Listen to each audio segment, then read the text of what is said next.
ಮಾತಾಡ್ತಾ ಹೇಳಿದ್ರು, ಸುಪ್ರೀಂ ಕೋರ್ಟದ ಒಂದು ಆದೇಶ ಇದೆ, ಇಂಥದ್ದು ಸಾರ್ವಜನಿಕವಾಗಿ ಕೂಡಿಸುವಾಗ ಸರ್ಕಾರದ ಅನುಮತಿಯು ಕೂಡ ಬೇಕು. ನೀವು ತೆಗೆದುಕೊಂಡಂಥ ಅನುಮತಿಗಳು ಬಾಗಲಕೋಟೆ ನಗರಸಭೆ ಮಟ್ಟದಲ್ಲಿ ತಗೊಂಡಿರಿ ಮತ್ತು ಜಿಲ್ಲಾ ಆಡಳಿತದ ಮಧ್ಯದಲ್ಲಿ ತಗೊಂಡಿರಿ. ಅದಕ್ಕೆ ಸರ್ಕಾರದ ಅನುಮತಿಯು ಕೂಡ ಬೇಕು. ಹೊಸದಾಗಿ ಇದು ಆಗಿದೆ. ಹಾಗಾದರೆ ಬಹಳಷ್ಟು ಪ್ರತಿಗಳು ಕೂತಾವಲ್ಲ, ಆದರೆ ಅದಕ್ಕೆ ಅವ್ರಿಗೆ ಉತ್ತರ ಪಡೆಯಲಾಗಲಿಲ್ಲ. ನಾನು ಅವರು ಹೇಳಿದಾರಲ್ಲ, ಅವರು ಹೇಳಿದ ತಾರೀಕಿಗೆ ಫಿಕ್ಸ್ ಮಾಡಿದ್ರು. ಆ ವಿಡಿಯೋ ಎಲ್ಲರೂ ನೋಡಿದ್ರು.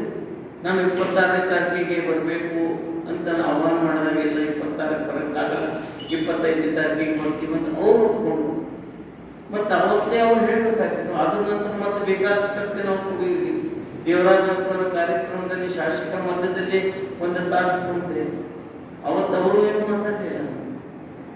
ಅಲ್ಲಿ ನಮ್ಮ ಮುಂದೆ ಅವರು ಹೇಳಿದ್ದಾರೆ. ನಾನು ಹೇಳಿದೆ, ಇದು ಪ್ರತಿಷ್ಠೆಯ ವಿಷಯ ಮಾಡಿಕೊಳ್ಳೋದಿಲ್ಲ. ಛತ್ರಪತಿ ಶಿವಾಜಿ ಮಹಾರಾಜ್ ಮತ್ತು ಜಗಜ್ಯೋತಿ ಬಸವಣ್ಣನವರ ಈ ಮೂರ್ತಿ ಪ್ರತಿಷ್ಠಾಪನೆ ಇದು ಪ್ರತಿಷ್ಠೆಯ ವಿಷಯ ಅಂತ ನಾವು ಮಾಡಿಲ್ಲ. ಯಾರಾದರೂ ಕೂಡಿಸಿ ಸರ್ಕಾರದಿಂದ ಕುಂತರೆ ಬಹಳ ಗೌರವ ಅಂತ ನಾವಾಗಿ ಹೇಳಿದ್ವಿ. ಈ ಸಮಿತಿಯ ಗೌರವಾಧ್ಯಕ್ಷರಾದಂಥ ಸನ್ಮಾನನೀಯ ನಮ್ಮ ಹಿಂದಿನ ಶಾಸಕರಾದಂಥ ಇವರಣ್ಣ ಚರಂತಿಮಠ ಅವರು ಹೇಳಿದರು, ಇದು ನಮಗೆ ಪ್ರತಿಷ್ಠೆಯ ವಿಷಯ. ಭೇಟಿಯಾಗಿ ಉಸ್ತುವಾರಿ ಮಂತ್ರಿಗಳು ಭೇಟಿಯಾಗಿ ಕೂಡಿಸ್ಬೇಕಷ್ಟೇ. ಇದು ಬಾಗಲಕೋಟೆ ಜನರ ಪ್ರತಿಷ್ಠೆ, ಸಮಸ್ತ ಹಿಂದೂ ಸಮಾಜದ ಪ್ರತಿಷ್ಠೆ. ಅದಕ್ಕೆ ನೀವು ಅನುಮತಿ ಕೊಡುವುದಿಲ್ಲ ಅಂದರೆ ಹೇಗೆ ಅಂತ ಅವ್ರನ್ನು ಕೇಳಿದ್ರು. ಇಲ್ಲಿ ಕರ್ನಾಟಕದಲ್ಲಿ ಬೇಕಾದಷ್ಟು ಮೂರ್ತಿಗಳು ಕೂರ್ತೇವೆ, ಬಾಗಲಕೋಟೆಯಲ್ಲಿ ಕೂರ್ತೇವೆ. ಬಾಗಲಕೋಟೆ ನವನಗರದಲ್ಲಿ ಬೇಕಾದಷ್ಟು ಕಡೆ ಗಾರ್ಡನ್ಗಳಲ್ಲಿ ಮಂದಿರಗಳು ಕೂಡ ಇವೆ, ಬೇಕಾದಷ್ಟು ಅನಧಿಕೃತ ಮಸೀದಿಗಳು ಕೂಡ ಇವೆ. ಹಾಗಾಗಿ ಇವೆಲ್ಲ ಪರ್ಮಿಷನ್ ತಗೊಂಡೇ ಕೂತದೆವು. ಅಲ್ಲ, ಸುಪ್ರೀಂ ಕೋರ್ಟದ ಆದೇಶ ಮಸೀದಿ ಮೇಲೆ ಮೈಕ್ ಹಚ್ಚಿ ಒದರ್ಬೇಕಂತೇನಿಲ್ಲ. ಮುಂಜಾನೆ ರಾತ್ರಿ 10ರಿಂದ ಮುಂಜಾನೆ 6ರವರೆಗೆ ಯಾವುದೇ ಮೈಕ್ ಹಚ್ಚಬಾರದಂತದ ಸುಪ್ರೀಂ ಕೋರ್ಟದ್ದು. ಆದರೂ ಮಾಡ್ತಾರಲ್ಲ, ಇದಕ್ಕೆ ಸುಪ್ರೀಂ ಕೋರ್ಟದ ಅನುಮತಿದ ಉಲ್ಲಂಘನೆ ಆಗುವುದಿಲ್ಲ ಅಂತ ಹೇಳಿದೆ ಎಸ್ಪಿ ಡಿ.ಸಿ ಅವರಿಗೆ. ಆದರೆ ಕೊನೆಯದಾಗಿ ಅವರು ಹೇಳಿದರು, ಇದನ್ನು ಸರಿಪಡಿಸಿದ್ದೀವಿ ನಾವು ಆದಷ್ಟು ಶೀಘ್ರ. ಇದಕ್ಕೆ ಏನಾದ್ರು ಬೇಕಾಗಿದೆ, ಕ್ಯಾಬಿನೆಟ್ ಪರ್ಮಿಷನ್ ಬೇಕಂತಂದ್ರು ಕ್ಯಾಬಿನೆಟ್ ಪರ್ಮಿಷನ್ ತಗೋಸ್ಬೇಕು. ಇದು ಸರ್ಕಾರದ ಕೆಲಸ, ನಮ್ಮ ಕೆಲಸ ಎಲ್ಲ. ಇದು ಮುಂದೆ ನಿಂತು ಮಾಡಬೇಕು, ಉಸ್ತುವಾರಿ ಮಂತ್ರಿಗಳು ಮುಂದೆ ನಿಂತು ಮಾಡಬೇಕು. ಇದಕ್ಕೆ ಏನೇನು ಅನುಕೂಲತೆಗಳು ಬೇಕು ಅವ್ರು ಮಾಡಬೇಕು. ಕೇವಲ ಇದು ಸಮಿತಿಯ ಜವಾಬ್ದಾರಿ ಅಲ್ಲ. ಸಮಿತಿಯವರು ಮೂರ್ತಿ ಮಾಡಿಸಿ ನಾವು ಕೂಡಿಸ್ತೀವಿ ಅಂತ ಹೇಳಿವಿ. ಆದರೆ ಜಿದ್ದಿಗೆ ಬಿಟ್ಟು ಕದನ ಮಾಡಿ ಕೋಲಾಲ ಮಾಡಿ ಸಮಾಜದ ವ್ಯವಸ್ಥೆಯನ್ನು ಹಾಳು ಮಾಡಿ ಕೂಡಿಸ್ಬೇಕಂತಲ್ಲ. ಇಂಥ ಮಹಾಪುರುಷರ ಪ್ರತಿಮೆ ಕೂಡಿಸುವಾಗ ಎಲ್ಲರ ಸಹಭಾಗಿತ್ವದಿಂದ ಕೂಡಿಸ್ಬೇಕು ಅನ್ನತಕ್ಕಂಥ ಇಚ್ಛೆ ನಮಗಿದೆ. ಇದು ಪ್ರತಿಷ್ಠೆಯ ವಿಷಯ ಮಾಡಿಕೊಂಡು ನಾವು ಏನೋ ಮಾಡೇ ಮಾಡಬೇಕು ಅಂತ ಮಾಡಿದ್ರೆ ಶಿವಾಜಿ ಮಹಾರಾಜರಿಗೂ ಅವಮಾನ, ಬಸವಣ್ಣನವರಿಗೂ ಅವಮಾನ, ನಮಗೂ ಕೂಡ ಅವಮಾನ. ಹೀಗಾಗಿ SP ಮತ್ತು DC ಅವರಿಗೆ ಬಹಳಷ್ಟು ಸ್ಪಷ್ಟವಾಗಿ ಹೇಳಿದ್ದೀವಿ. ಇದನ್ನು ತಿಳಿಸ್ತಕ್ಕಂಥ ಇದಕ್ಕೆ ಏನೇನು ಬೇಕು ನಾವಂತ ನಮಗೆ ನೀವು ಯಾವತ್ತು ಏನೇನು ಹೇಳಿದ್ರಿ ಆ ಎಲ್ಲ ಪರ್ಮಿಷನ್ನು ತಗೊಂಡ್ವಿ. ಈಗ ಹೊಸದಾಗಿ ಕ್ಯಾಬಿನೆಟ್ ಆಗ್ಬೇಕಂತೀರಿ.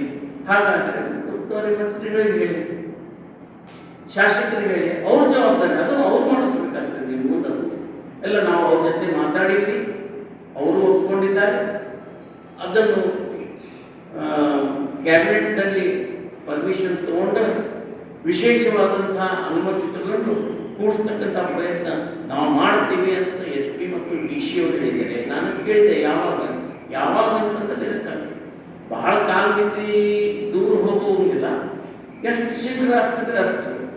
ಇಲ್ಲದೆ ಹೋದರೆ ಏನಾಗ್ತದೆ ಜನರಿಗೆ, ಇದೇನಪ್ಪ ಛತ್ರಪತಿ ಶಿವಾಜಿ ಮಹಾರಾಜರು ಮತ್ತು ಬಸವಣ್ಣನ ಮೂರ್ತಿ ಕೂಡಿಸಲಿಕ್ಕೆ ಸರ್ಕಾರ ವಿರೋಧ ಮಾಡ್ತದ ಅನ್ನತಕ್ಕಂಥ ಭಾವನೆ ಜನರಲ್ಲಿ ಬರ್ತದೆ. ಮೂರ್ತಿ ಪ್ರತಿಷ್ಠಾಪನೆ ಮಾಡಲಿಕ್ಕೆ ಜಿಲ್ಲಾ ಆಡಳಿತ ವಿರೋಧ ಇದೆ ಅನ್ನತಕ್ಕಂಥ ಭಾವನೆ ಜನರಲ್ಲಿ ಬರ್ತದ. ಇದಕ್ಕೆ ಅವಕಾಶ ಕೊಡಬಾರದು. ನಾವು ಪಾಸಿಟಿವ್ ಆಗಿ ಹೋಗ್ಲಿಕ್ಕೆ ಸಿದ್ಧರಿದ್ದೀವಿ. ನಾವು ಹಠ ಮಾಡಿಲ್ಲ, ನಾವು ಪ್ರತಿಷ್ಠೆಗೂ ಬಿದ್ದಿಲ್ಲ. ಹಠ ಮತ್ತು ಪ್ರತಿಷ್ಠೆ ರಾಜಕೀಯ ಮಾಡತಕ್ಕಂಥ ಇಚ್ಛೆನೂ ಇಲ್ಲ. ರಾಜಕೀಯ ಮಾಡಲಿಕ್ಕೆ ಬಹಳಷ್ಟು ವಿಷಯಗಳಿವೆ. ಶಿವಾಜಿ ಮಹಾರಾಜ ಮತ್ತು ಬಸವಣ್ಣನ ವಿಷಯದಲ್ಲಿ ರಾಜಕೀಯ ಮಾಡಬೇಕನ್ನತಕ್ಕಂಥ ಉದ್ದೇಶ ನಮಗಿಲ್ಲ. ಇದು ರಾಜಕೀಯಯುತವಾಗಿ ಮಾಡ್ತಕ್ಕಂಥದ್ದು, ಎಲ್ಲರೂ ಕೂಡಿ ಮಾಡ್ತಕ್ಕಂಥದ್ದು. ಅದನ್ನು DCSP ಅವ್ರ ಮುಂದೆ ಹೇಳಿದ್ವಿ. ಬಾಗಿ ಪ್ರತಿಯೊಬ್ಬ ರಾಷ್ಟ್ರಪುರುಷರ ನಾವು ಜಯಂತಿ ಮಾಡುವಾಗ ಒಂದೊಂದು ಜಿಲ್ಲೆಗೆ ಒಂದೊಂದು ರಾಷ್ಟ್ರಪುರುಷರ ಜಯಂತಿಯ ಜವಾಬ್ದಾರಿ ಇದೆ. ಬಾಗಲಕೋಟೆ ಜಿಲ್ಲೆಯಲ್ಲಿ ಛತ್ರಪತಿ ಶಿವಾಜಿ ಮಹಾರಾಜರ ಜಯಂತಿ ಬಾಗಲಕೋಟೆಯಲ್ಲಿ ಆಗಬೇಕು ಅಂತಿದೆ. ಆ ಜಯಂತಿ ದಿವಸ ಶಿವಾಜಿ ಮಹಾರಾಜರ ಮೂರ್ತಿಗೆ ಒಂದು ಹಾರ ಹಾಕತಕ್ಕಂಥ ಅವಕಾಶವೂ ಇಲ್ಲಂತಂದ್ರೆ ಇದು ಸರ್ಕಾರದ ಜವಾಬ್ದಾರಿ. ಇದು ನಾವು ಹೋರಾಟ ಮಾಡಿ ತಗೋಬೇಕು. ಇದು ಹೋರಾಟದ ವಿಷಯ, ಹೋರಾಟದ ವಿಷಯ ಬಹಳ ಅದಾವ. ಅದಕ್ಕೆ DCSP ಅವರು ಒಪ್ಕೊಂಡು ಆಯ್ತು ನಾವು ಹಾಗಾದ್ರೆ ನೀವು ಪರ್ಮಿಷನ್ ಕೊಡ್ತೀವಿ ಅಂತಂದ್ರೆ ನಮ್ದು ಯಾವುದೇ ಪ್ರತಿಭಟನೆ ಮಾಡಲ್ಲ. ಸಾಂಕೇತಿಕವಾಗಿ ಹೋಗಿ ನಾವು ನೆನಪು ಮಾಡುವ ಸಲುವಾಗಿ ಒಂದು ಮನವಿ ಕೊಡ್ತೀವಿ. ನೀವು ಹೇಳಿದ ಹಾಗೆ ನಾವು ಪ್ರತಿಭಟನೆಯನ್ನು ಮುಂದೆ, ಪ್ರತಿಭಟನೆ ಶಬ್ದನೇ ಇಲ್ಲ ಮೊದಲೇದು. ನೀವು ಹೇಳಿದ ಹಾಗೆ ನಾವು ನಿಮ್ಮ ಮಾತನ್ನು ನಂಬಿ ನಾವೇನು ಕೂಡಿಸ್ಬೇಕು ಅಂತಂದಿದ್ದೀವಿ ಆ ಕಾರ್ಯಕ್ರಮ ಮುಂದೆ ಹಾಕ್ತೀವಿ, ಒಂದು ಮನವಿ ಕೊಡ್ತೀವಿ. ನೀವು ಆದಷ್ಟು ಲಘುನ ನಮಗೆ ಅವಕಾಶ ಮಾಡಿ ಕೊಡಬೇಕು ಅನ್ನತಕ್ಕಂಥ ಮನವಿಯನ್ನು ನಾಳೆ 26, 25 ತ್ರೈಮಾಸ ಸುಟ್ಟಿ ಇರೋದ್ರಿಂದ 26ನೇ ತಾರೀಕಿಗೆ ಕೆಲವು ಜನ ಪ್ರಮುಖರು ಹೋಗಿ DC ಅವರಿಗೆ ಒಂದು ಮನವಿಯನ್ನು ಕೊಡ್ತಕ್ಕಂಥ ಕಾರ್ಯಕ್ರಮ ಮಾಡಿದ್ವಿ. ಇದರಲ್ಲಿ ತಗೊಂಡಿವಿ. ಆ ಭೂಮಿ ಪೂಜಾ PTDಯವರು ಬಂದು, ಭೂಮಿ ಪೂಜಾ ಮುನ್ಸಿಪಾಲ್ಟಿಯವರು ಬಂದರು, ಕಮಿಷನರ್ ಬಂದರು, ಹಿಂದೆ ಬೋರ್ಡ್ ಹಾಕಿ ದೊಡ್ಡ ಭೂಮಿ ಪೂಜಾ ಕಾರ್ಯಕ್ರಮ ಆಯಿತು.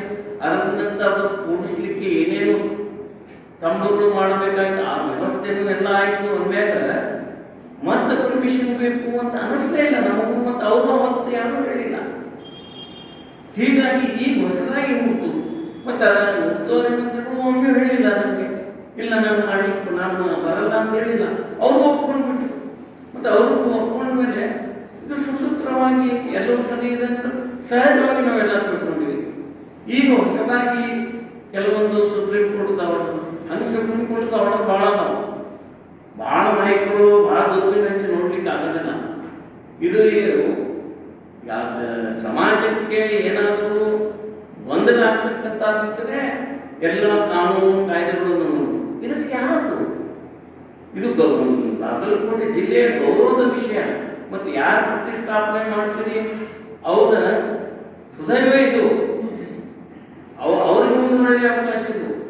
ಮತ್ತು ಅಂಥದನ್ನು ಅವ್ರು ಪಡ್ಕೋತಾರಂತಾರೆ. ಜನ ಸಹಜವಾಗಿ ಮಾತಾಡ್ತಾರೆ, ಏನಪ್ಪ ಈ ಕಾಂಗ್ರೆಸ್ ಸರ್ಕಾರ ಬಂದ ನಂತರ ಶಿವಾಜಿ ಮಹಾರಾಜ ಬಸವಣ್ಣವರು ಮೂರ್ತಿ ಪ್ರತಿಷ್ಠಾಪನೆ ಮಾಡಲಿಕ್ಕೆ ಅವಕಾಶ ಕೊಡೋರು ಅವರು ವಿರೋಧಿಗಳು ಅಂತ. ಅವ್ರಿಗೆಲ್ಲ ಕಾನೂನು ಗೊತ್ತಿರಲ್ಲ, ಸಾರ್ವಜನಿಕರಿಗೆ ಎಲ್ಲ ಕಾನೂನು ಗೊತ್ತಿರಲ್ಲ.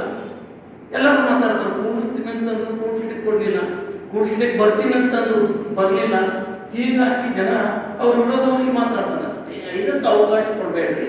ಎಷ್ಟು ಲಘು ಆಗ್ತದೆ, ಎಷ್ಟು ಶೀಘ್ರ ಆಗ್ತದೆ, ಕಾನೂನಾತ್ಮಕವಾಗಿ ಏನು ಅಡೆತಡೆಗಳು ಇವೆ ಅದನ್ನು ಅಡೆತಡೆ ನಿವಾರಣೆ ಮಾಡ್ತಕ್ಕಂಥ ಕೆಲಸ ಸರ್ಕಾರದ್ದೇ.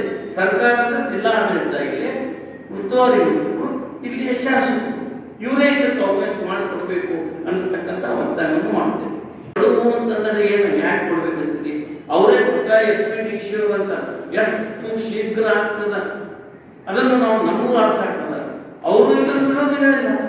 ಜಿಲ್ಲಾ ಆಡಳಿತ ಶಿವಾಜಿ ಮಹಾರಾಜ ಪುತ್ಥಳಿಗೆ ಬಸವಣ್ಣವ್ರ ಪುತ್ರಿಗೆ ಕೂಡಬಾರ್ದಂತಿಲ್ಲ, ಅವ್ರಿಗೂ ಕೂಡಬೇಕಂತದ. ಅವ್ರಿಗೂ ಸಹಿತ ಧರ್ಮ ಸಂಕಟದಲ್ಲಿದ್ದಾರೆ. ನಾವು ಕೇಳಿದಾಗ ಪ್ರಶ್ನೆಗೆ ಉತ್ತರ ಕೊಡ್ಲಿಕ್ಕೆ ಆಗಿಲ್ಲ. ಅವ್ರಿಗೂ ಅನೇಕ ರೀತಿಯ ಕೂಂತಾವಲ್ಲ ಎಲ್ಲ ಕಡೆ, ಅದಕ್ಕೆ ಉತ್ತರ ಕೊಡ್ಲಿಕ್ಕೆ ಆಗಂಗಿಲ್ಲ. ಸುಪ್ರೀಂ ಕೋರ್ಟ್ದ ಆದೇಶಗಳು ಎಲ್ಲವೂ ಪಾಲನೆ ಆಗ್ತವ. ಕಾನೂನು ಇರುವುದು ಎದರ ಸಲುವಾಗಿ? ಜನರ ಸಲುವಾಗಿ. ಕಾನೂನು ಮಾಡಿದವರೇ ನಾವೇ. ಛತ್ರಪತಿ ಶಿವಾಜಿ ಮಹಾರಾಜ ಜಲ್ಖಾನದ ಬಟ್ಟೆ ಹಿಡಿತಾರೆ, ಅದನ್ನು ಪೋಸ್ಟರ್ ಹಾಕಕ್ಕೆ ಕೊಡಲಿಲ್ಲ. ಎದಕ್ಕೆ ಕೊಡಲಿಲ್ಲ ಅಂದ್ರೆ ಅದರಿಂದ ಗೊಂದಲ ಆಗ್ತದೆ. ಅರೆ ಮುಂಬೈ ಹೈಕೋರ್ಟ್ ಹೇಳಿದೆ ಇದು ಚರಿತ್ರೆಯಲ್ಲಿ ಇರ್ತಕ್ಕಂಥ ಸತ್ಯ ಸಂಗತಿ, ಇದನ್ನು ಹಾಕಬಹುದು ಅಂತ ಹೈಕೋರ್ಟ್ ಆರ್ಡರ್ ಇದೆ. ಇಲ್ಲಿ ಬಾಗಲಕೋಟೆಯಲ್ಲಿ ಎಲ್ಲ ಹಾಕಂತ ತಿಳಿಸಿದ್ರು. ಈ ರೀತಿ ಹಿಂದೂಗಳ ಭಾವನೆಗಳನ್ನು ಕೆರಳಿಸ್ತಕ್ಕಂಥ ಸರ್ಕಾರ ಮಾಡೋದು. ನಾಳೆ ಏನಾಗ್ತದೆ, ಕಾಂಗ್ರೆಸ್ ಸರ್ಕಾರ ಇದನ್ನು ಕೂಡಿಸ್ಲಿಕ್ಕೆ ಕೊಡಲೇ ಇಲ್ಲ, ಬಳಿಕ ಭಾರತೀಯ ಜನತಾ ಪಾರ್ಟಿ ಸರ್ಕಾರ ಬಂದಾಗ ಕೂಡಿಸ್ಬೇಕಾತು. ಇದಕ್ಕೆ ದಯವಿಟ್ಟು ಅವಕಾಶ ಕೊಡಬೇಡ್ರಿ ಅನ್ನತಕ್ಕಂಥ ವಿನಂತಿ ಕೂಡ ಅವ್ರಿಗೆ ಮಾಡ್ತೀವಿ ನಾವು. ಎದುರಿಗೆ ಬಲನ ಕೂಡಿಸ್ಬೇಕು ಅನ್ನೋಣ. ಆದರೆ ಎಲ್ಲದಕ್ಕೂ ಎಲ್ಲರ ಜೊತೆನೂ ಸ್ವಲ್ಪ ಹೊಂದಾಣಿಕೆ ಮಾಡ್ಕೊಂಡು ಮಾಡಬೇಕಾಗ್ತದೆ. ಯಾವುದಾದ್ರೂ ಇದು ಹೋರಾಟದ ಪ್ರಶ್ನೆ. ಹೋರಾಟ ಇತ್ತಂತಂದ್ರೆ ಯಾವ ರೀತಿ ಕಾಂಪ್ರಮೈಸ್ ಆಗೋದೇ ಇಲ್ಲ. ಹೋರಾಟದ ಪ್ರಶ್ನೆ ಬಂದಾಗ ಇದು ಹೋರಾಟದ ಪ್ರಶ್ನೆ ಅಲ್ಲ, ಇದು ರಾಜಕೀಯ ಪ್ರಶ್ನೆ ಕೂಡ ಅಲ್ಲ. ರಾಜಕೀಯ ಇತ್ತಂತಂದ್ರೆ ಅದು ಪ್ರಶ್ನೆ ಬೇರೆ ಆಗ್ತದೆ. No compromise. ಯಾರು ಕೂಡ ನಮ್ಮದೇ ಆದಂಥ ತತ್ವ ಸಿದ್ಧಾಂತ ಐತೆ. ಇದು ಎಲ್ಲರನ್ನು ಕರ್ಕೊಂಡು ಒಂದು ಹಬ್ಬ. ಇದು ಹಬ್ಬ ಮಾಡುವಾಗ ರಾಜಕೀಯ ಮಾಡೋದು ನಾವು ಮಾಡಲ್ಲ. ನಾವಂತ ಇಂಥ ಸಂದರ್ಭದಲ್ಲಿ ರಾಜಕೀಯ ಮಾಡೋದೇ ಹೋಗುದಿಲ್ಲ. ನಿಶ್ಚಿತವಾಗಿ ನನಗೆ ವಿಶ್ವಾಸ ಇದೆ, ಮುಂದೆ ಬರ್ತಕ್ಕಂಥ ದಿವಸಗಳಲ್ಲಿ ಹೆಚ್ಚು ಕಡಿಮೆ ಆಗ್ಬೋದು. ಆದ್ರೆ ಜವಾಬ್ದಾರಿ ಪರ್ಮಿಷನ್ ಅದಕ್ಕೆ ಏನೇನು ಬೇಕು ಕೊಡಿಸ್ತಕ್ಕಂಥ ಜವಾಬ್ದಾರಿ ಜಿಲ್ಲಾಡಳಿತದ್ದು, ಜಿಲ್ಲಾ ಸಚಿವರದು, ಇಲ್ಲಿಯ ಶಾಸಕರು. ಇದನ್ನು ಮಾತ್ರ ಒತ್ತಿ ಹೇಳ್ತಾ ಇದ್ದೇನೆ. ನಮಸ್ಕಾರ ಸರ್.